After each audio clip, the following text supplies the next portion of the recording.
नमस्कार मित्रांनो. तुम्ही ज्यावेळेला ट्रेडिंगमध्ये एंट्री करता किंवा तुम्हाला ट्रेडिंगबद्दल काही गोष्टी समजतात, तर सुरुवातीला तुम्ही खूप वेळा स्विंग ट्रेडिंग हा एक शब्द ऐकला असेल. ठीक आहे. तर खूप लोकांना माहिती आहे की स्विंग ट्रेडिंग म्हणजे काय किंवा ते कसं केलं जातं, पण खूप लोकांना त्याचं बेसिक माहिती नाही आहे. तर ठीक आहे, तर मी आजच्या व्हिडिओमध्ये तुम्हाला स्विंग ट्रेडिंगचं बेसिक शिकवणार आहे, जेणेकरून तुम्हाला फ्युचरमध्ये कधीही स्विंग ट्रेडिंगबद्दल काही प्रॉब्लेम आला तर तुम्हाला हा व्हिडिओ बघितल्यानंतर समजून जाईल की स्विंग ट्रेडिंग म्हणजे काय असतं. ठीक आहे. या व्हिडिओमध्ये मी फक्त बेसिक स्टेप शिकवणार आहे तुम्हाला. नेक्स्ट येणाऱ्या पुढच्या व्हिडिओमध्ये मी तुम्हाला ॲडव्हान्समध्ये पण स्विंग ट्रेडिंग कसं करायचं ते तुम्हाला मी स्टॉकवरती किंवा चार्टवरती दाखवेन. आता ह्या व्हिडिओमध्ये मी तुम्हाला फक्त एवढं सांगतो की तुम्हाला जर स्विंग ट्रेडिंग स्टार्ट करायचं असेल तर त्यासाठी तुम्हाला कोणत्या कोणत्या स्टेप्स आहेत ज्या तुम्हाला फॉलो केल्या पाहिजे. ठीक आहे. तर आजचा व्हिडिओ हा पूर्ण स्विंग ट्रेडिंगचा बेसिक पार्ट होणार आहे. तर हा व्हिडिओ तुम्ही शेवटपर्यंत पाहत राहा. जर तुम्हाला स्विंग ट्रेडिंगबद्दल काही अडचण असतील तर कमेंटमध्ये तुम्ही करू शकता किंवा आपला टेलिग्राम ग्रुप आहे जॉईन करू शकता. तिथे सर्व प्रश्नांची उत्तरं तुम्हाला मिळून जातील. पण ठीक आहे, आता आपण पहिलं बघू की स्विंग ट्रेडिंग म्हणजे काय. ठीक आहे. तर एक स्विंग म्हणजे काय, एक झोका, जे तुम्हाला ह्या इथे इमेजमध्ये दिसतं एक झोक्यासारखं हे असतं. स्विंग म्हणजे एक झोका थोडक्यात.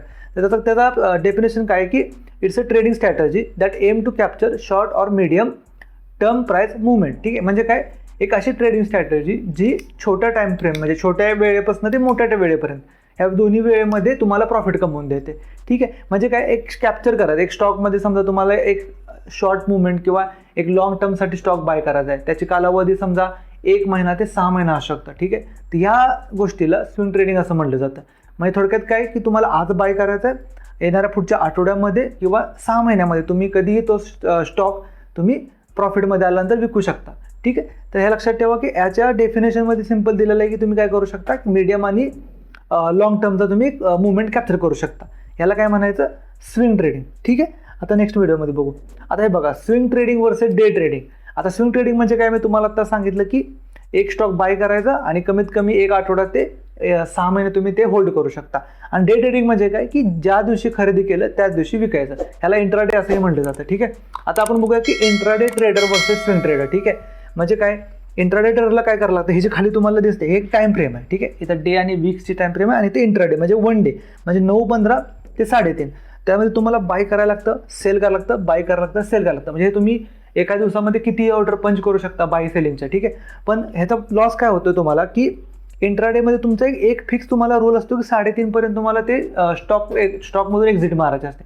बट ते जर आपण स्विंग ट्रेडिंगवरती केलो तर इथं काय असतं की तुम्ही आज बाय जरी केलं, ठीक आहे, आणि 1 आठवड्यानंतर जरी सेल केलं चालतं, किंवा 1 आठवड्यानंतर बाय करून 2 ते 6 महिने तुम्ही ते पोझिशन होल्ड करू शकता. ठीक आहे. आता याच्यामध्ये काय होतं की इंट्राडेमध्ये तुम्हाला मार्जिन मिळतं आणि स्विंग ट्रेडमध्ये तुम्हाला मार्जिन मिळत नाही. मार्जिन म्हणजे काय ते तुम्हाला मी येणाऱ्या व्हिडिओमध्ये समजून सांगेन व्यवस्थित. फक्त आता लक्षात ठेवा की जर तुमच्याकडे 1,000 रुपये असतील तर तुम्ही 5,000 रुपयाचा माल घेऊ शकता. पण स्विंग ट्रेडिंगमध्ये तुमच्याकडे 1,000 रुपये असतील तर तुम्ही 1,000 रुपयाचाच माल घेऊ शकता. म्हणून डे ट्रेडिंगमध्ये काय रूल आहे की जर तुम्ही 9:15ला जर एखादा स्टॉक खरेदी केला तर तो 3:30 पर्यंत तुम्हाला विकावाच लागतो सेम दिवशी. समजलं. पण स्विंग ट्रेडिंगमध्ये असं काही नाही. स्विंग ट्रेडिंगमध्ये तुम्ही आज जरी खरेदी केला तर पुढच्या 6 महिने 7 महिने किंवा लाईफ टाईम डिलिव्हरी सुद्धा तुम्ही घेऊ शकता. पण स्विंग ट्रेडिंग करताना तुम्हाला लक्षात ठेवायचं आहे की एक छोटासा मुवमेंट किंवा एक लॉंग टर्मचा जो मुवमेंट असतो किंवा एक स्विंग असतो तो तुम्हाला कॅप्चर करायचा आहे. म्हणूनच या ट्रेडिंग स्टाईलला स्विंग ट्रेडिंग असं म्हणलं जातं. ठीक आहे. तर तुम्हाला समजलं असेल इंट्राडे ट्रेडिंगमध्ये काय होतं आणि स्विंग ट्रेडिंगमध्ये काय होतं. ठीक आहे. ओके. नेक्स्ट टाइम आता बघा, वाय स्विंग ट्रेडिंग म्हणजे स्विंग ट्रेडिंग का करावं.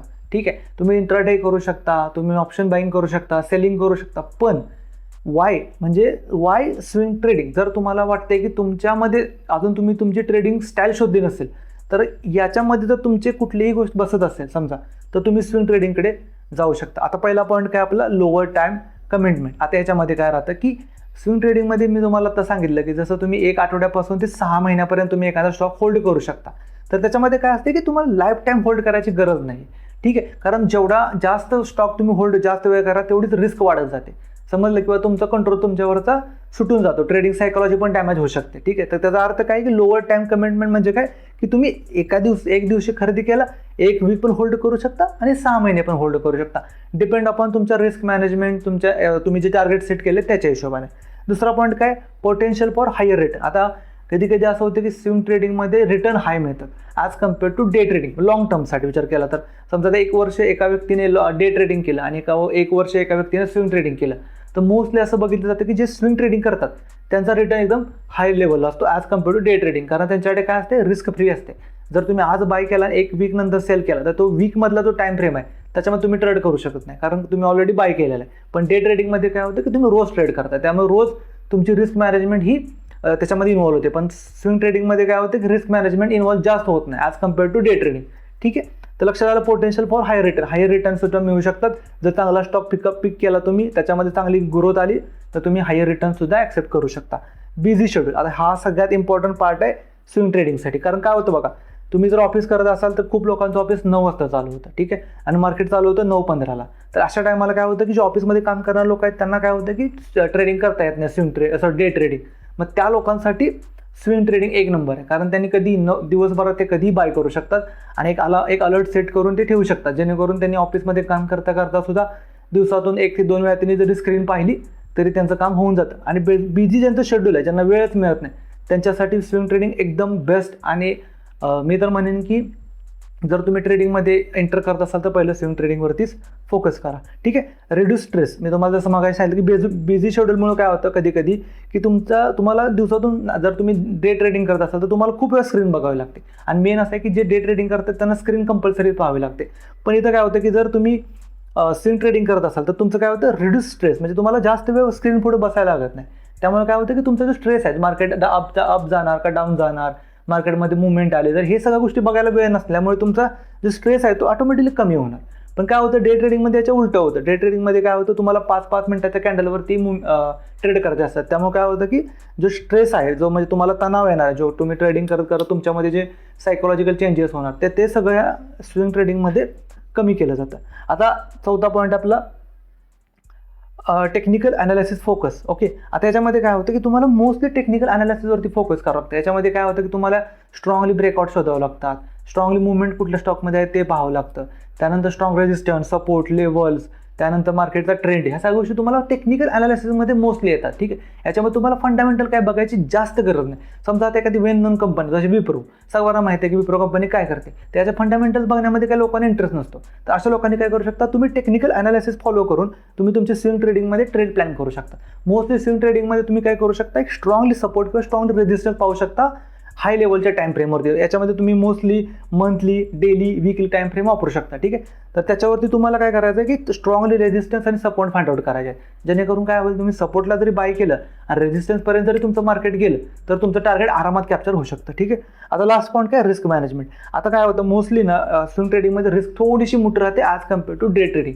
कारण काय होतं, इथं तुम्हाला लॉंग टर्म होल्ड करायचं आहे 6 महिने. तर मार्केटमध्ये कधी कधी असं होतं की तुम्ही बाय केला आणि तिथून समजा एक 5-6 रुपये मार्केट खाली आलं, तर तुम्ही जर 4-5 रुपयाचा स्टॉप लॉस लावला असेल तर तुमचा स्टॉप लॉस ऑटोमॅटिकली हिट होणार. ठीक आहे, तर याच्यामध्ये तुम्हाला काय करायचं आहे की लॉंग टर्मचा जर स्टॉक तुम्ही घेणार आहे 6-7 महिने किंवा स्विंग ट्रेड, तर त्याच्यामध्ये तुमचा जो स्टॉप लॉस असेल तो थोडासा मोठा असेल, म्हणजे 1% किंवा 1.5%, 2% as compared to your capital. ठीक आहे, तर असा जरा थोडासा स्टॉप लॉस मोठा राहतो, जेणेकरून काय होतं की याच्यामध्ये थोडीशी रिस्क मॅनेजमेंट वेगळ्या पद्धतीने काम करते ॲज कम्पेअर टू डे ट्रेडिंगमध्ये. ठीक आहे, तर याच्यावरती पण एक प्रॉपर मी व्हिडिओ बनवेनच. हे फक्त एक बेसिक पॉईंट्स आहेत जे तुम्हाला सुरुवातीला जे स्विंग ट्रेडिंगमध्ये एंट्री करणार आहेत त्यांच्यासाठी हे छोटे बेसिक पॉईंट आहेत की कोणी करावं आणि कोणी नाही करू नये. ठीक आहे, तर याच्यामध्ये डीप व्हिडिओ मी थोड्या दिवसामध्ये बनवेन की तुम्ही चार्टवरती स्टॉक कसे फाइंड आउट करू शकता, त्यानंतर त्याच्यामध्ये कशी ट्रेड करू शकता, होल्ड किती दिवस करायचा, किंवा कोणत्या पद्धतीने तुम्ही स्टॉकमधून एक्झिट करू शकता. ठीक आहे, तर हे जे पॉईंट्स आहेत थोडेफार हे तुम्ही समजून घ्या.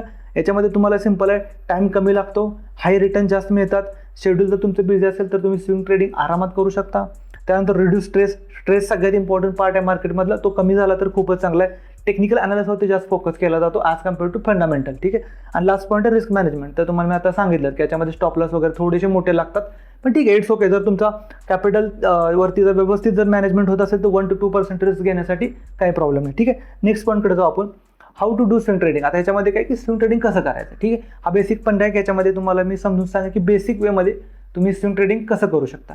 ठीक आहे, लक्षात ठेवा पहिलं आहे स्टॉक सिलेक्शन. हे सर्वात इम्पॉर्टंट पार्ट आहे, कारण स्विंग ट्रेडिंग हे स्टॉकमध्ये करण्यासाठी तुम्हाला स्टॉक सिलेक्शन करता आलं पाहिजे. याच्यामध्ये तुम्ही काय करू शकता, निफ्टी 50 आणि निफ्टी 100 मधले स्टॉक सुद्धा शोधू शकता. मोस्टली तुम्ही जर सुरुवातीला असाल पहिल्या स्टेपवर तर निफ्टी 100 मध्ये जावा आणि थोड्या दिवसानंतर हळूहळू स्टॉक जरा व्यवस्थित तुम्ही मॉडिफाय करून किंवा तुम्हाला जे सुटेबल स्टॉक्स आहेत ते तुम्ही निफ्टी 50 मध्ये सुद्धा ट्रान्सफर करू शकता किंवा तुमची एक वॉच लिस्ट बनवा.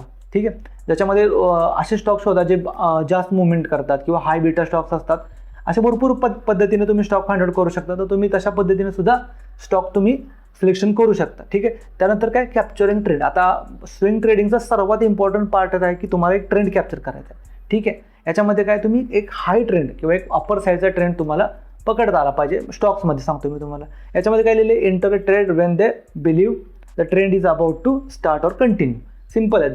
ज्या वेळेला तुम्हाला समजेल की इथून पुढं एक स्ट्रॉंग सपोर्टवरती जावा, मला एखादा स्टॉक येईल आणि तिथून तुम्हाला असं दिसते की ट्रेंड चालू होणार आहे, तर लक्षात ठेवा तुम्हाला त्या ट्रेंडला पूर्ण कॅप्चर करता आलं पाहिजे. तर कारण कॅप्चरिंग ट्रेंड हा सर्वात मोठा इम्पॉर्टंट पार्ट आहे स्विंग ट्रेडिंगचा. तर हा पॉईंट समजला असेल तुम्हाला की ट्रेंड कॅप्चर करता आला पाहिजे. तर तो कसा करायचा, तो टेक्निकल अनालिसिसचा पार्ट आहे. तो येणाऱ्या पुढच्या व्हिडिओमध्ये मी तुम्हाला व्यवस्थित समजून सांगेन. ठीक आहे. त्यानंतर काय, स्विंग ट्रेडिंग स्ट्रॅटेजी. आता ह्याच्यामध्ये स्ट्रॅटेजी येते. स्ट्रॅटेजी खूप मोठा रोल प्ले करते की ज्या वेळेला तुम्ही एखाद्या स्टॉकमध्ये ट्रेड करता, तर तुमची त्यावेळेची स्ट्रॅटेजी काय आहे किंवा त्यावेळी तुम्ही कसं करणार. तर याच्यामध्ये लक्षात ठेवा किती प्रकारच्या स्ट्रॅटेजी असतात बघा. ट्रेंड फॉलोइंग, जसं मी तुम्हाला तर सांगेल, कॅप्चरिंग ट्रेंड. मीन रिव्हर्सर म्हणजे काय, कुठून मार्केट एखाद्या इम्पॉर्टंट पॉईंटपासून पाठीमागं रिव्हर्सर घेते का वगैरे ते. त्यानंतर ब्रेकआउट तुम्हाला माहितीच आहे, ज्यावेळेला एखादा सपोर्ट रेजिस्टन्स हाय कॅन्डलमध्ये किंवा एखाद्या हाय व्हॉल्यूममध्ये ब्रेक होतो त्यावेळेला ब्रेकआउट केलं जातं. स्विंग हाय आणि स्विंग लो हे एक थोडासा कन्सेप्ट वेगळा आहे. याच्यामध्ये तुम्हाला स्विंग शोधायचे असतात. जसं आपलं स्विंग ट्रेडिंगमध्ये की ज्यावेळेला मार्केट एक हाय लेवलला असेल तर तिथं तुम्हाला स्विंग हाय, त्यानंतर हाय लो, हायर लो, हे असे तुम्हाला पॉईंट शोधावे लागतात. ठीक आहे. तर लक्षात ठेवा की स्विंग हाय आणि स्विंग लो हे पण एक चांगला कन्सेप्ट आहे किंवा एक चांगली स्ट्रॅटेजी आहे तुम्हाला ट्रेड करण्यासाठी. पण जर तुम्ही सुरुवातीला असाल तर एक ट्रेंड फॉलोइंग आणि ब्रेकआउट या दोन स्ट्रॅटेजी जरी तुम्ही फॉलो केल्या तर तुमचं काम होऊन जाईल. ठीक आहे. त्यानंतर काय, टायमिंग एंट्रीज आणि एक्झिट. आता हा खूप मोठा पार्ट आहे की तुम्हाला एकदम ॲक्युरेट टाईममध्ये एंट्रीज आणि एक्झिट घ्यायचे. कारण काय होतं, इथे तुम्ही डे टू डे ट्रेड नाही करत. तुम्ही इथे कमीत कमी 6 महिन्याच्या टाइम फ्रेम पकडून चालतात. तर 6 महिन्यामध्ये खूप गोष्टी अशा घडू शकतात. एखाद्या स्टॉकमध्ये न्यूज येऊ शकते, एखाद्या स्टॉकमध्ये काहीतरी अडचण येऊ शकते किंवा इनसाईड न्यूज येऊ शकते, जेणेकरून स्टॉक दिवसाला 4%, 3% सुद्धा डाऊन साईडला ओपन होऊ शकतो किंवा लॉस होऊ शकतो. तर त्यासाठी तुम्हाला काय करायचं आहे, एंट्री पर अशा ठिकाणी घ्यायचं की तुम्हाला तिथून बरोबर ज्या वेळेला तुम्ही एंट्री घ्याल त्यानंतर तुमचा स्टॉप लॉस फिक्स राहील आणि एक्झिट तुम्ही ऑन द स्पॉट करता राहिलं. म्हणजे तुम्हाला तुमचं टार्गेट हिट झालं की तुम्हाला तिथून एक्झिट करता आलं पाहिजे. कारण जास्त वेळ जेव्हा तुम्ही होल्ड करत बसला तर तुम्हाला लॉस होण्याची शक्यता जास्त आहे. आणि त्याच्यामध्ये लिहिलेलं आहे की तुम्ही रिस्क रिवॉर्ड सुद्धा तुम्ही तुमच्या फेवरेबल असला पाहिजे. म्हणजे काय, एखाद्या स्टॉकमध्ये एंट्री करताना तुमचा रिस्क रिवॉर्ड जो आहे तो तुमच्या ऑलरेडी ब्रेनमध्ये फिक्स असला पाहिजे. ठीक आहे. तर ते काय, यूज प्राइस ॲक्शन. आता याच्यामध्ये काय असते की 2 टाईपचे तुम्ही ट्रेडिंग करू शकता. एक प्राइस ॲक्शन पण वापरू शकता आणि दुसरा आहे तुम्ही इंडिकेटर वापरू शकता. आता याच्यावरती मी ऑलरेडी एक व्हिडिओ बनवलेला आहे. ठीक आहे. तर तुम्हाला वरती आय बटनमध्ये दिसून जाईल की तुम्ही इंडिकेटर वापरू शकता का प्राइस ॲक्शन वापरू शकता. ठीक आहे, ऑप्शन बाईंगसाठी. तर तो व्हिडिओ बघू शकता. आता याच्यामध्ये काय लिहिलेलं आहे, यूज प्राइस ॲक्शन. आता याच्यामध्ये काय लिहिलेलं आहे बघा, कॅन्डलस्टिक पॅटर्न वापरू शकता, चार्ट पॅटर्न वापरू शकता, ट्रेंड लाईन वापरू शकता आणि की प्राइस लेवल पण असते आणि सपोर्ट रेजिस्टन्स. म्हणजे हे प्राइस ॲक्शनचे कन्सेप्ट आहेत छोटे. तर तुम्ही हे यूज करून सुद्धा तुम्ही स्टॉकमध्ये ट्रेड करू शकता स्विंग ट्रेडिंगसाठी. ठीक आहे. अदरवाईज तुम्हाला जर इंडिकेटर यूज करायचे असतील तर तुम्ही मुव्हिंग ॲव्हरेजेस, RSI, मॅकडी, स्टॉकॅस्टिक ऑसिलेटर वगैरे हे सर्व इंडिकेटर आहेत जे तुम्हाला प्राइस ॲक्शन याच्यामध्ये स्विंग ट्रेडिंगमध्ये सुद्धा हेल्प करू शकतात. तर हे लक्षात ठेवा की तुम्ही प्राइस ॲक्शन करून सुद्धा स्विंग ट्रेड करू शकता आणि तुम्ही इंडिकेटर पण यूज करून तुम्ही स्विंग ट्रेड करू शकता. आता ह्या पूर्ण जे मी आता तुम्हाला एक PPT बनवून दाखवली किंवा एक व्हिडिओ पूर्ण शूट केला, याच्यामध्ये तुम्हाला बेसिक कन्सेप्ट काय लक्षात ठेवायचं आहे की ज्या वेळेला तुम्ही स्विंग ट्रेडिंग कराल, ठीक आहे, त्यावेळेला तुमच्यामध्ये काही पॉईंट आहेत किंवा काही जे नियम्स आहेत ते फिक्स पाहिजेत की तुम्हाला स्टॉक जे बाय करायचे ते निफ्टी 50 मधले आणि 100 मधले बाय. त्याचं मोस्टली कारण काय होतं, जर तुम्ही 100 रुपयाच्या आतले स्टॉक बाय केले ना तर ते मॅन्युप्युलेट करता येऊ शकतात. ठीक आहे. त्याच्यामध्ये खूप लोक असे असतात जे खूप मोठ्या कॅपिटलने ट्रेड करतात. तुम्हाला सुरुवातीला वाटतं की तुम्ही प्रॉफिटमध्ये, पण ज्या वेळेला तुम्ही प्रॉफिट बुक करायला जाता त्यावेळेला तिथे बायर किंवा सेलर हे दोन्ही पॉईंट अवेलेबल नसतात. ठीक आहे. तर एक लक्षात ठेवा, स्टॉक सिलेक्शन तुमचं ॲक्युरेट पाहिजे आणि चांगल्या स्टॉकमध्ये तुम्हाला स्विंग ट्रेड करता आलं पाहिजे. दुसरं काय, कॅप्चर ट्रेंड तुम्हाला कॅप्चर करता आलं पाहिजे. स्विंग ट्रेडिंग स्ट्रॅटेजी ज्या ह्या आता तुम्हाला मी इथे 4 स्ट्रॅटेजी दाखवल्या आहेत. याच्यावरती डिटेल व्हिडिओ हवा असेल तर कमेंट बॉक्समध्ये तुम्ही कमेंट करा. मी याच्यावरती detail video with proper example, live example दाखवू शकतो. टायमिंग एंट्री आणि एक्झिट तुम्हाला सांगितलं मी की ज्यावेळेला तुमचं रिस्क रिवॉर्ड ऑपॉर्च्युनिटी किंवा रिस्क रिवॉर्ड जेव्हा तुमचं फेवरेबल असेल, तुमच्या हातामध्ये असेल, तर तुम्ही एंटर आणि एक्झिट करा. प्राइस ॲक्शन वापरू शकता, इंडिकेटर वापरू शकता. ठीक आहे. तर हा एक छोटासा बेसिक व्हिडिओ आहे स्विंग ट्रेडिंगवरती. हा काही जास्त ॲडव्हान्समध्ये नाही, कारण ॲडव्हान्समध्ये खूप चार्ट वगैरे पाहावं लागतील, तुम्हाला प्रत्येक लेवल फाइंड आउट करावं लागेल. पण जर तुम्ही आत्ता सुरुवातीला स्विंग ट्रेडिंगमध्ये एंट्री करत असाल तर हा व्हिडिओ तुमच्यासाठी खूप इम्पॉर्टंट आहे. कारण याच्यामध्ये मी खूप पॉईंट असे सांगितले जे तुम्हाला रिअल टाईममध्ये फॉलो करता आले पाहिजे. ठीक आहे. जर तुम्ही हे पॉईंट फॉलो केले तर तुम्हाला स्विंग ट्रेडिंगमध्ये चांगली एक ग्रोथ मिळू शकते किंवा स्विंग ट्रेडिंग तुमच्यासाठी बनले की नाही हे तुम्ही पाहू शकता. ठीक आहे, तर व्हिडिओ बघितल्याबद्दल थँक्यू. आपल्या चॅनलला सबस्क्राईब करा. आणि जर तुम्ही आम्हाला टेलिग्रामवरती आमचा ग्रुप आहे, आपली कम्युनिटी आहे मराठी ट्रेडरची, इथे तुम्ही चार्ट्स रीड करू शकता, तुमचे क्वेश्चन विचारू शकता, तुम्हाला काय प्रॉब्लेम असेल तर तुम्ही त्या ग्रुपमध्ये प्रश्न करू शकता. तिथे भरपूर आपल्या ट्रेडिंग कम्युनिटी, मराठी ट्रेडिंग कम्युनिटीमध्ये लोक आहेत जे तुम्हाला आन्सर वगैरे करू शकतात. याची पण लिंक डिस्क्रिप्शनमध्ये मी दिलेलं आहे. ठीक आहे, आणि जर तुम्हाला काही प्रश्न असतील कमेंट बॉक्स ओपन आहे, तिथे तुम्ही कमेंट करू शकता. व्हिडिओ आवडला असेल तर लाईक, कमेंट, शेअर करा. भेटू आपण पुढच्या व्हिडिओमध्ये. जय महाराष्ट्र.